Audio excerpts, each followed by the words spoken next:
Welcome to the Hudson Show. Coming up, are we okay with Chris Evans returning to the MCU? Also, what's the vanity plate that's racked up the most amount of traffic violations in America? All that and more on the way next. Now, let's talk Marvel Cinematic Universe, and anytime we do that, I feel like we need to have a possible spoiler alert. Because I don't know. I'm pretty extreme when it comes to spoiler stuff. Mm-hmm. I don't want to see anything in trailers. Mm-hmm. But this kind of news, I'm fine with. But just in case anybody's super extreme about it, it's now been announced or revealed that Chris Evans is making a return to the Marvel Cinematic Universe yet again. He is a part of the cast of the upcoming Avengers Doomsday. Oh. But here's what we don't know. What he's doing in it. All right. Who does he play? He will be in the movie, it says. Okay. But obviously, he could be Captain America, as he has been. Mm-hmm. Although we kind of closed the book on that, didn't we? Yeah, that's what I thought. I thought we had a pretty good... solid ending for that. Yes, a send-off. A nice send-off, a nice goodbye. So there's that. He also, of course... could be Johnny Storm, as he was in Fantastic Four, and if you haven't seen Deadpool and Wolverine yet, also in Deadpool and Wolverine, and then or an entirely different role altogether, a third different role in the Marvel Cinematic Universe for Chris Evans. We don't know, but how do we feel about it? I'm okay with it, I guess. I mean, it shows me that they have obviously realized that their whole IP has been declining, and they brought back Robbie Downey Jr. for also Avengers Doomsday, playing a different character. So I think it definitely shows some desperation that they are trying to get back to the box office numbers they had in their heyday. But yeah, I'm not angry at it, but I'm like, yep, makes sense. Yeah, I don't love it. I don't love it, and I don't love Robert Downey Jr. as Dr. Doom either. And it just rubs me the wrong way that we're just supposed to forget that if he comes back as a different character, that we're just supposed to forget that, this face you haven't seen this before in this universe. I feel like that, I don't love that, but alternatively, because of like the Captain America story, if he was going to come back as Captain America, if they're going to try to figure that out in some way, we've had that story, and that was a good beginning, middle, end story. Like, we've had everything we need with Captain America, and we don't need to bring that back just because they can't figure out how to make money anymore. So I really don't. I don't like either version of what could happen here. Yeah, and it is. I understand the irony that like, out of this entire cinematic universe, the thing that's going to poke a hole in my suspension of disbelief is actors playing different roles. Not like all the different universes and traveling in time and like all that. I'm fine with that. But don't use the same actor to play two different roles. Yeah. I cannot abide. Yeah. It just rubs me the wrong way. Well, fans of the Marvel Universe were able to sniff out when it's not on the up and up. Yeah. It's not, to bring back these two actors, which were the cornerstones of the MCU when it was doing the best a cinematic universe had ever done, creating insane records for the box office. That was this is clearly what they're trying to recreate by bringing back these actors. But sorry to break it to you, you are not going to be able to recreate the same magic. Lightning does not strike in the same place twice, so it's just, it's not going to happen, MCU. And Kevin Feige, sorry. Yeah. And what really shows that they are out of ideas is that when you go back to when the Marvel Cinematic Universe was blowing up, so many of the guys and gals that they had playing these characters were not, I mean, obviously Robert Downey Jr. was, but they weren't huge names at the time. No. And the Cinematic Universe made them huge names. But now here we are, and they're just trying to go back to the old names as if that is what makes Marvel great. Makes a good story. Wrong. Yes, it doesn't. It's the story. Now, every Star Trek fan, true Star Trek fan knows the Enterprise It's a spaceship identifier. All of these things, I'm probably like killing real Star Trek fans. They're like spaceship enterprise. I don't know. It is NCC-1701. Now, I have one woman here who is a big enough Star Trek fan that she thought it'd be a fun idea to make that her license plate on her car, which you can do. So she paid in the state of New York $31.25 per year to have NCC-1701 as her license plate. Turns out that was a terrible idea. Oh, no. It was a terrible idea because this woman now is 76 years old. She hasn't driven in 4 years, and yet she routinely is sent traffic citations, tickets in the mail from states across the country. What? Because you can also go online and just buy like what looks like a vanity plate, because this is a Star Trek thing, that says NCC-1701. And so on traffic cameras that just send out the tickets automatically by scanning by taking a picture and scanning the license plate, it's catching these like bumper stickers or whatever, instead of catching their actual license plate. And since she actually has the license plate number, that's sending everything to her. Oh, no. And so she has been fined, let's see, I don't know, thousands of dollars that she's had to go through and try to figure out how to not pay these things, because it wasn't actually her driving. It wasn't her car at all. What a nightmare. She says she even got a phone call from Ohio, a police chief looking for plates because they were involved in a robbery.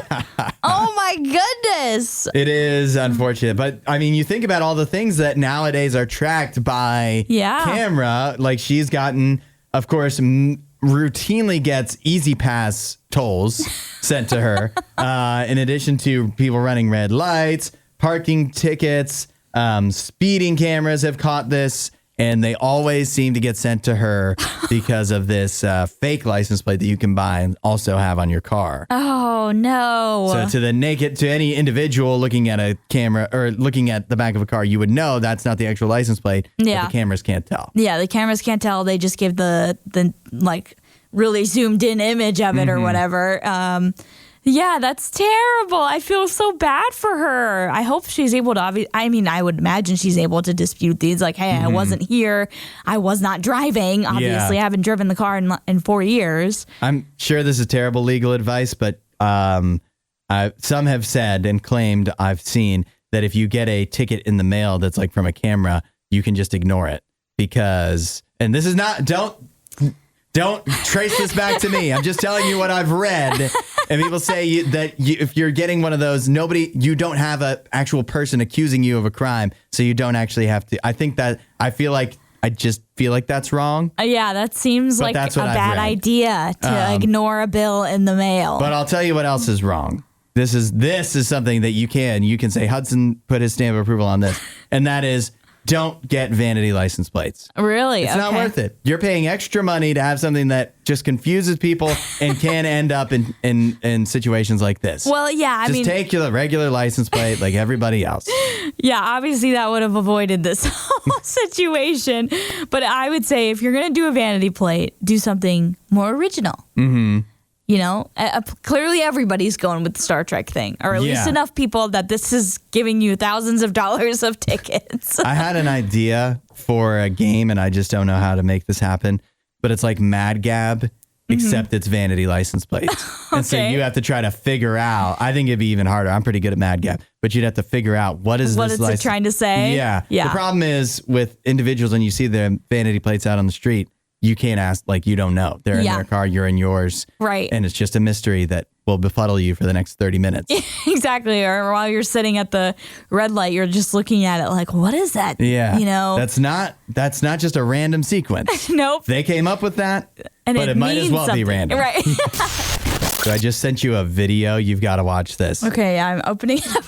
Have you ever been to a hockey game where they've done a teddy bear toss? The teddy bear toss is fun. If you've never seen this before, it's a tradition that was started back in 1993 at a minor league hockey game, where usually around the holidays, fans are asked to bring a teddy bear, usually, sometimes it's other toys, that they can throw on the ice after the home team scores their first goal. And then those teddy bears are collected up and donated to charity. You know, again, around the holidays, a nice thing to do. And so this is something that's a lot of fun, great for kids and whatever. And we got an interesting scene at a recent game between the Ottawa 67s, the Barrie Colts. Any idea what league that is? I do not know what league that is. That's the Ontario Hockey League. That's junior hockey. Okay. Where they were having their teddy bear toss night. And so the first goal of the game is scored. The teddy bears start flying down on the ice. Everybody's excited. Meanwhile, the players, for some reason, start fighting one another in the midst of just being showered with teddy bears. It's the kind of beautiful thing that can only really happen at a hockey game. The juxtaposition of seeing teddy bears fly onto the ice while people are literally in what I can only describe as a rugby scrum. Like, it's just so, it's very odd. I love the hockey. I mean, some of the guys are literally down on the ground, like crawling on each other because they've been brought down to the ice. Meanwhile, the Grinch is perusing the ice. It's just the Grinch is wandering around. The most chaotic video ever. Feeling like he really doesn't know what to do. This is absolutely amazing. I really wish I could have been at this game. I've been at a few teddy bear tosses. It's always a lot of fun, but this is even more fun. This definitely, it adds the two unique features of hockey and just pushes them together, even though they seem so opposite. You know, a teddy bear toss seems so wholesome, and then the fights, it's like, fighting, hockey, woo! And you just throw them together. And so it's just like those two very unique aspects of hockey. It's perfect. Yeah, it really is. And if you were a hockey fan there at the stadium that night, that is like, you could not be more fired up. That is really feels like the best thing that can happen.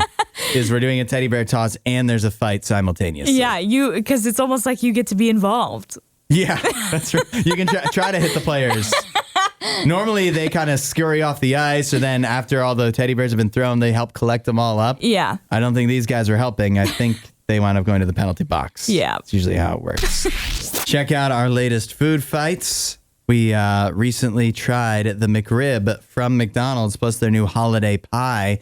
You can find that posted up on the Hudson Show YouTube channel and Facebook page, and in the RadioU app and at RadioU.com. Now, speaking of McDonald's, you know how they say all publicity is good publicity? Yeah. You think McDonald's is thinking that right now? After they are where the alleged shooter of the United Health CEO was spotted and caught after being tipped off by a McDonald's employee.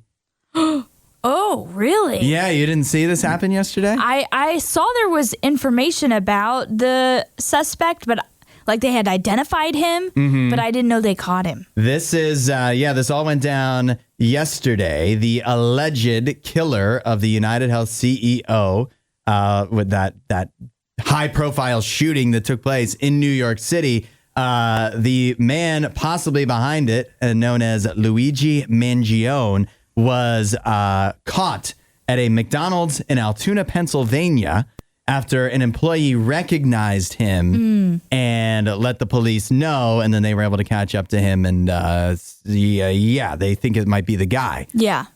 Meanwhile, though, because this took place at McDonald's, because some people, for some reason, seem to support this alleged killer. Yeah. Now this McDonald's, and in fact, all the McDonald's in Altoona, and in fact, McDonald's in other Altoonas that aren't in Pennsylvania, are now getting review bombed with 1-star reviews.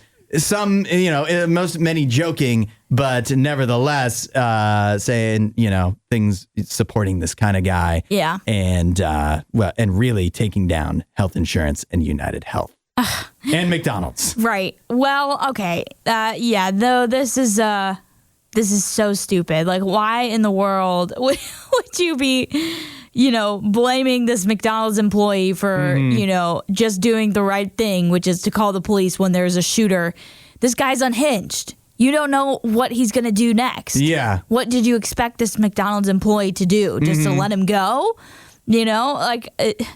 I guess people are thinking he's some type of vigilante hero. Literally, one of the reviews says, 1 star. Do not stop here. If you are an American hero, they will sell you out. Oh my gosh. An American hero? He killed somebody. He killed a guy in broad daylight. Shot him. In the middle of a street. Yeah, like execution style. As much as you may not like the health insurance industry, and I'm sure that is justified, under no circumstances do you have to hand it to the guy who killed one of their CEOs with a gun. Yeah, this is not acceptable behavior in the slightest. So, no, I don't blame the McDonald's employee. In fact, Google, fix this right now. Yeah. Take away these 1-star reviews. It's this Google, is ridiculous. Yelp. I think they're probably doing what they can here, but this is McDonald's is. I mean, I'm sure that the employee did the right thing. Yeah. And it's worked out. And I don't know. Maybe all publicity is good publicity, but I think McDonald's will be fine. McDonald's will be fine. But I also think they'd rather be like, can't we talk about the McRib again?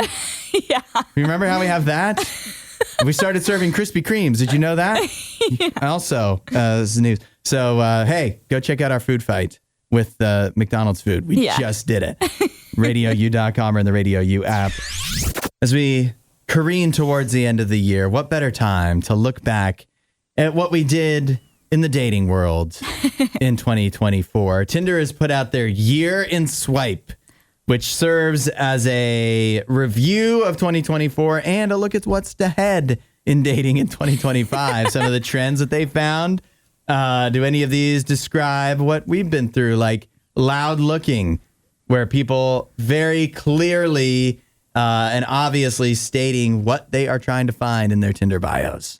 I have not personally seen this. I've not been on Tinder, in all honesty. So I don't have the Tinder reference. But I have heard that this is more common because people are trying to get away from like the crowd that's more casual on the dating apps. So they're trying to differentiate by saying, hey, I'm looking for a serious relationship here. Yeah. Or I'm looking for a more casual fling.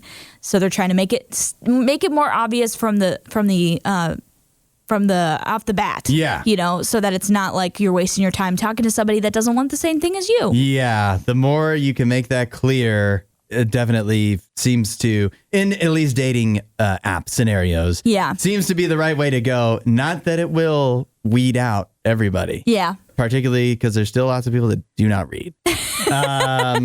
Also, Kismet was a trend and is a trend that Tinder is talking about, where Kismet, it's like Kismet, it's a playful twist on Kismet, meaning destiny or fate. So it's all about being open to spontaneity and meet cutes. Interesting that they would say this is a big trend on Tinder, like meet cutes, because it seems like meeting on Tinder is the opposite of a meet cute. Well, have you seen the commercials they've been putting out for this, though? I have not. It's literally Tinder commercials where it's like, it looks like a movie. And then it looks like, I mean, they are actors, but it's like a meet cute in real life, but then it's not them actually meeting cute in real life. It's them exchanging Tinder messages. And then they say something like, meet cutes don't always happen like they do in the movies or something like that. They're literally trying to promote that you can have a meet cute on Tinder, which I agree feels like is not actually a thing, but that they're really trying to convince people and lean into the meet cute being on Tinder being an idea. Sorry, not everyone can have a meet cute. We gotta gatekeep some things. Yeah. And meet cutes have to be in person. I'm sorry. Yeah, I agree. Yeah. I agree. There's some things that I will not budge on. And that's one of them. Another one was nano-ships. Tinder says nano-ships are romantic connections that can vary in time as singles are finding meaning in even the tiniest interactions, whether it's something serious or just for fun. I don't really know if I know what that means. I don't either. I was the one writing this out and I'm like, what? I don't think I've heard of this term before, nano-ships. I feel like maybe we talked about it one time when we were just talking about the biggest dating trends in 2024 overall, and nano-ships was mentioned. I feel like it's one of those things where they've given a name to something that we've known for a long time, which is people appreciate the little things. Sure. In a relationship. See, what I was thinking was people reading how we read way too much into things. Oh. And instead of like actually having a relationship, where, we're boyfriend and girlfriend, it's like, well, they smiled at me that one time. I think we kind of have, we don't have a relationship, but we have a nano-ship. It's the overthinking. Yeah, right. Like every once in a while, she'll text me. every once in a while. I think that we might have something going on. That could exactly be what it is, because I feel like that happens a lot now. I had a lot of nano-ships when I was in the dating game. And then finally, they say nearly 40% of people, singles, say that astrology love predictions will likely shape their dating choices in 2025. No, don't let your star sign determine who you're going to date. It's funny because I was thinking about this and it was like I don't really ascribe to any astrology or whatever. Yeah. But I was thinking there's worse things you could have just because it's not like astrology is going to ruin things for you. Yeah, it's not harmful, I guess. Yeah. Well, it's just, what's the point? Yeah, but in some circumstances it has been harmful, at least not in my own personal life, but I have seen this, as I've shared many times. I am a reality TV fan, and I've seen people walk away from relationships on reality TV because of the astrology signs. That's what I would worry about. It's not that reading whatever, your horoscope or whatever. I don't know that that's especially problematic for day-to-day life, but I feel like it could lead you astray if it makes you walk away from something. Did you know this? You probably know this. In Terminator, Arnold Schwarzenegger speaks less than 100 words. Oh, yeah. Yeah, he speaks 17 sentences, 16 lines, less than 100 words in one of the most successful movies of all time. And yet he is the most memorable part. Mm-hmm. Obviously he got the bag for that. Many other sequels were made, all kinds of money, all stemming from less than 100 words in a movie. Pretty amazing. Yeah. Did you know this? In the Bible, in the story of Christmas, the story of Jesus' birth, Joseph never speaks a word. Yeah. He does not speak a single word. Yep. He doesn't say any. I mean, he must have spoken at the time. Right. But none of it is recorded. Yeah. He doesn't have a speaking part. Yeah. If you are cast as Joseph in a Christmas play and they give you a line, biblically inaccurate. You did not say anything. And yet Joseph remembered as one of the he's an integral part of the Christmas story. It couldn't have happened without him. Right. How is Mary getting to Bethlehem without Joseph? Exactly. Everything would be different. Joseph, a star, even though he didn't say a single thing that's recorded. Yeah. I think these should be reminders for us that when you've got a great director, a great writer, like in the case of Arnold Schwarzenegger, that was James Cameron, right? Was the mind behind Terminator. Yep. Arguable if he's still a great mind now, but at the time, absolutely. And so you trust him and you do what, you follow what the director says and things are going to work out. Right. Joseph trusted God. He knew that hey, if God's telling me to do this and to live this way, then I'm going to do it. Right. It worked out as well as it possibly could. That's a reminder for each of us. Sometimes we want to go off script. We want to do our own thing. We have our own ideas in mind. We want to improvise, ad lib. We think it'll be funny or cool or whatever. And that might not be when you've got a great director. When you've got Jesus, when you've got God directing your life, you don't need to go off script because the script, the way things are set up, it's actually going to turn out pretty well for you. Best director ever. Exactly. He should win an Oscar someday. I really think that I didn't realize that about the Christmas story until recently, that Joseph had no lines. I think that's a big reminder for each of us. Let God run things. Trust him. Don't start going off thinking, I have to be the star. I have to do my own thing. Trust Jesus. If you want to know more what that's like, start having a conversation with him. Say, hey, God, what do you want me to do in life? Show me how to live. Fill me with your spirit. Show me how this is supposed to work. And things will work out. You want to know more? RadioU.com/free gift. The Hudson hotline is open. 877-2-RADIO-U. We are asking people, what is a product that you will only buy one certain brand of that product? You can chime in with your thoughts. We have a lot of people getting in with some that I understand, some wild things people say. I'll start with Max because this is one I predicted in my mind because I know there's people here at Radio U that think the same thing, and that is Heinz ketchup. I don't understand that. I would love Nene here. Chris, we call him Moneybags, the engineer here. They are fiercely loyal to Heinz. Other ketchup doesn't exist.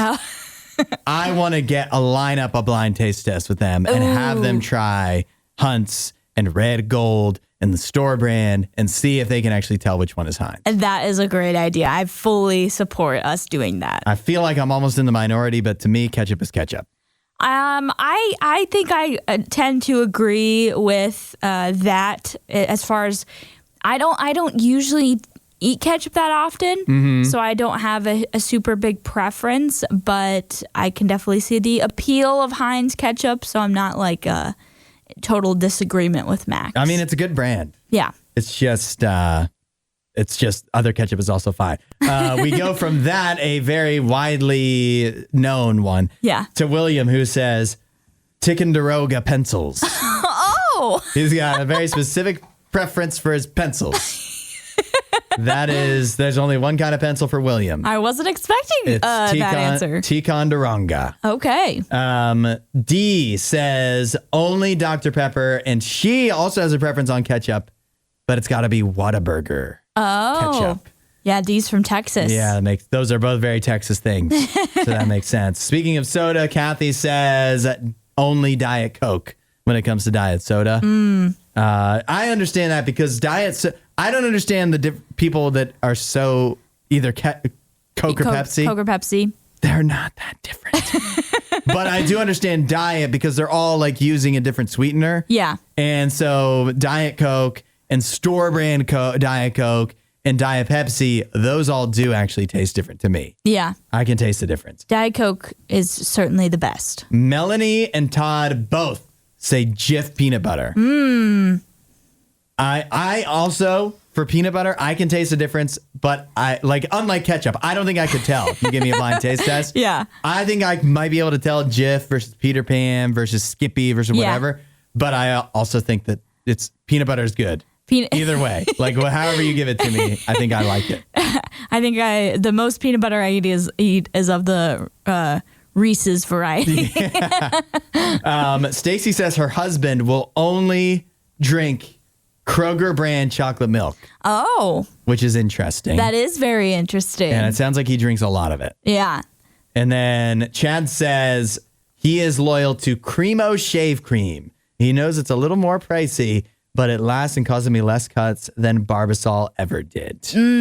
Okay. I feel like that's a good one.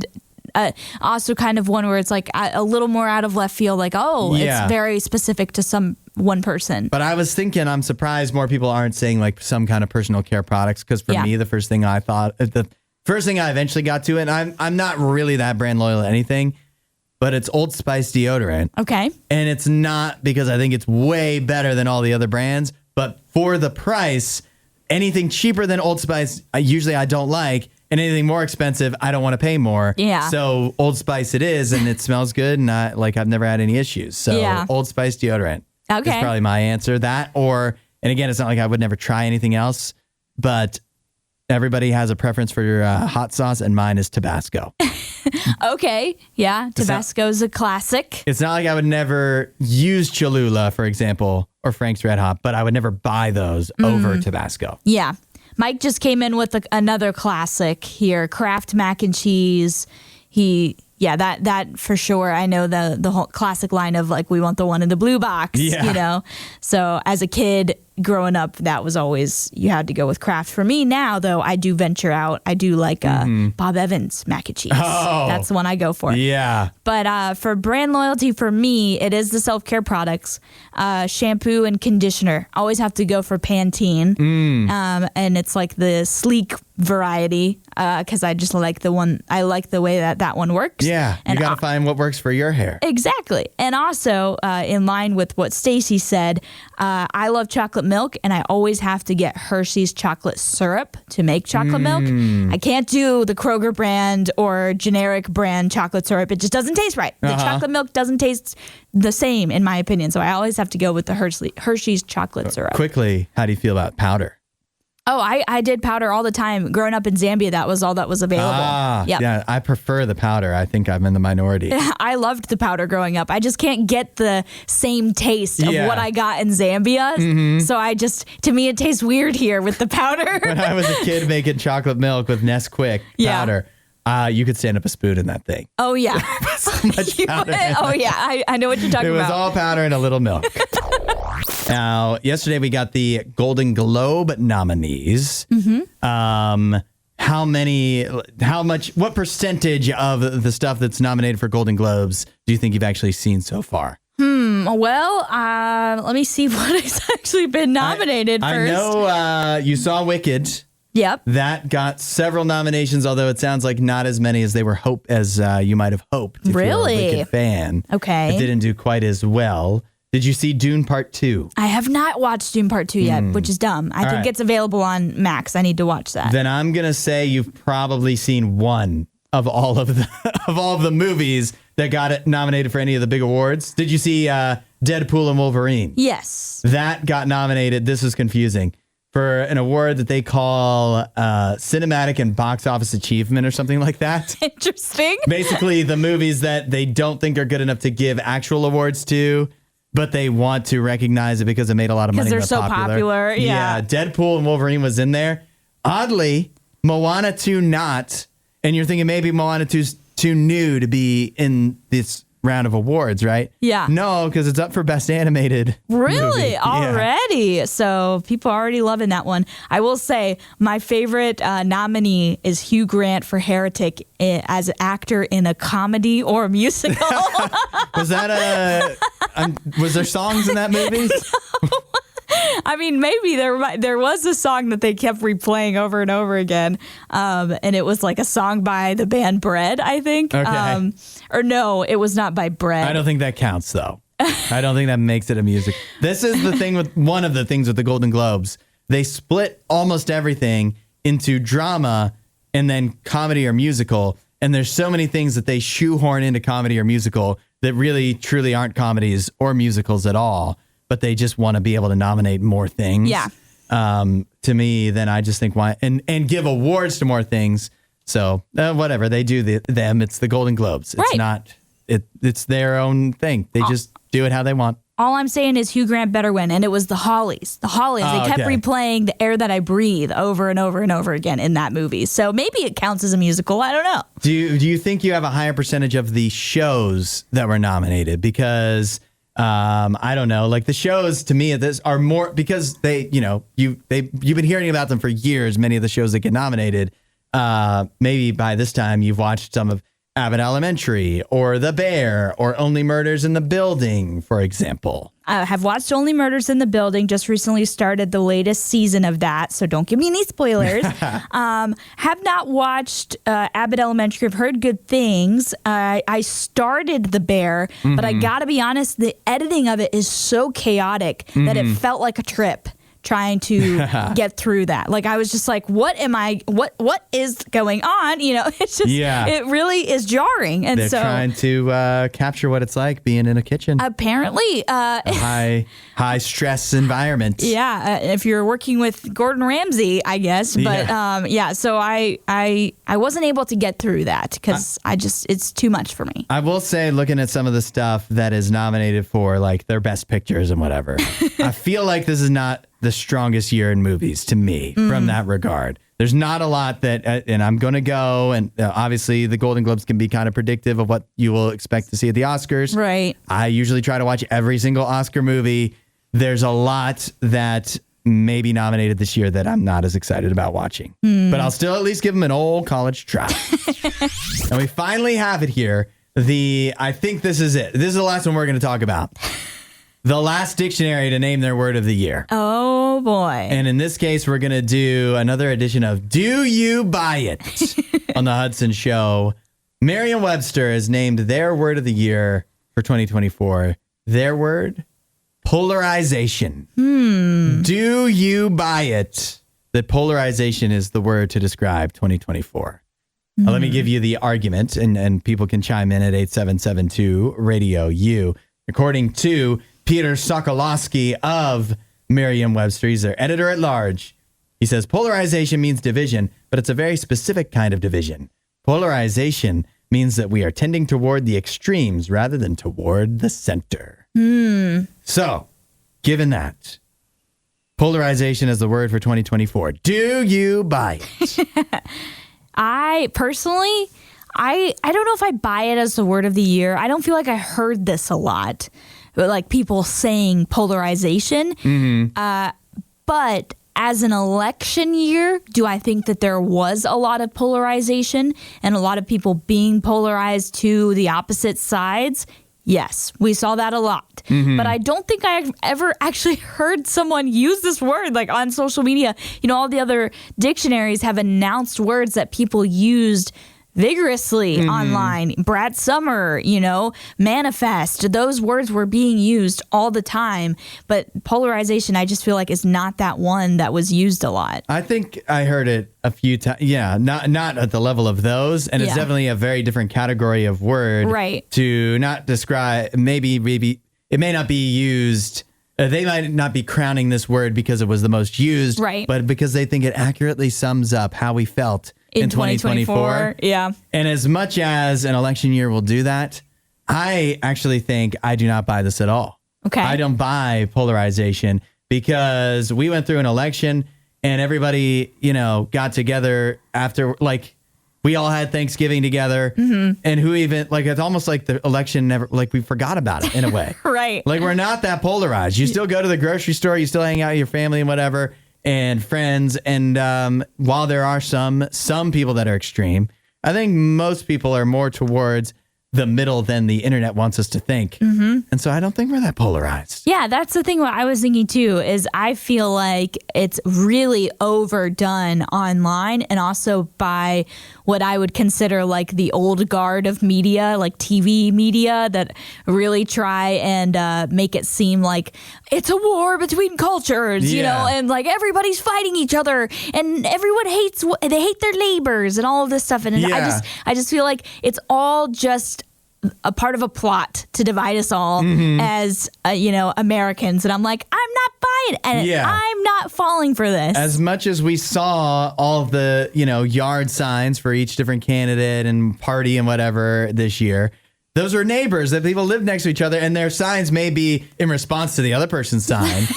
They might be a little more encouraged to go to get that sign because they don't like the sign the other person has. Right. But it's not like they're fighting in the streets or anything. It's not I don't think we're brawls. that polarized. Yeah. I feel like a lot of people have their side they're on, but I don't think it's ruining our day-to-day life. And so I think whether it wasn't used as much as they want us to think, promote it, or whether it's just not as true, either way, we don't buy it. We don't buy it. No, we don't. Thanks for listening to The Hudson Show. Please don't forget to rate and review the podcast.